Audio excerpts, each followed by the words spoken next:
If you are divorcing a narcissist or sharing custody with one, you are in the right place. One Mom's Battle is your courtroom compass.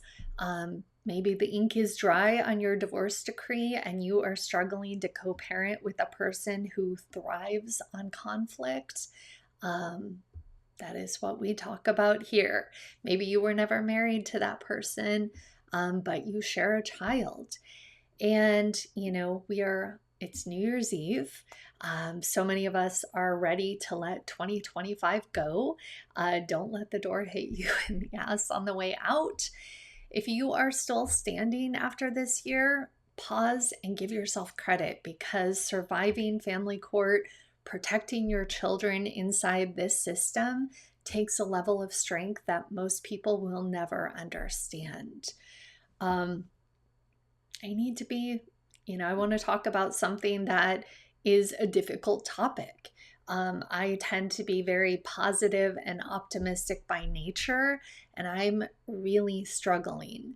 Um, Advocacy in 2025 has left me terrified for our future.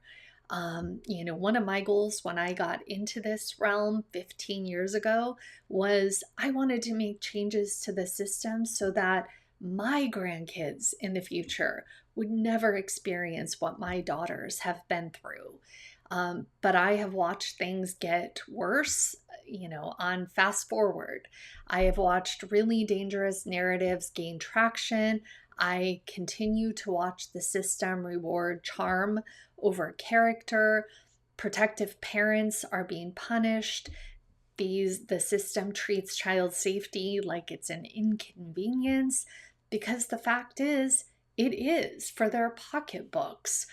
There is no money in protecting children, but there is a lot of money and a lot of people making a very lucrative living by pushing false narratives of parental alienation as a legal strategy. And so children have been turned into revenue streams. There are people making it dangerously easy for lawmakers to pass really harmful laws. One of the most alarming is legislation framed as interference with child custody. It sounds reasonable until you see how it plays out. A child refuses to get out of the car at a custody exchange. A child refuses to go with a parent they feel is unsafe. And instead of asking why, the system blames the protective parent. And now what we are watching is that that parent is handcuffed and taken to jail. I would have been, I know there are people out there cheering, people who are behind these laws. I would have been one of those parents in handcuffs and in jail. There were exchanges where my kids were terrified. They refused to go. I did not create that fear. Years later, I was validated in every concern I raised with the court. My ex-husband's brother, the brother he lived with, was arrested, convicted of horrific child SA crimes. My ex-husband physically assaulted our children, abused them emotionally and psychologically. My children had very valid reasons for refusing to get out of the car and go with someone who even the court finally deemed as dangerous. If these laws had been in place, I would have been the one in handcuffs, and I can only imagine what would have happened to my children had they had that increased exposure with my ex-husband, his brother, and their family. As bad as things were 15 years ago, this moment is even more frightening. Things are moving, very fast, and too many people writing these laws have never lived this reality. So where do we find hope in that? Exposure, education, trying to catch people before the system swallows them whole. And what this year clarified for me is that my time and energy are best spent equipping people at the start line, at the beginning of this battle, teaching them how the system works, helping them document, communicate strategically, anticipate retaliation, profile who they're up against, profile the system that they are up against, get educated on the system that they are walking into, and protect their kids with clarity instead of fear. Because when you understand what you're dealing with, you don't walk into it blind. And what I hope for you in 2026, real peace. Whatever that looks like in your life, peace in your nervous system, peace in your home, peace in how you move through this process, even when it's hard. And, that's a big topic, and it's going to look different for everyone. I know for me, when I was in the thick of it, I had to learn how to compartmentalize the battle so that I wasn't consumed by it.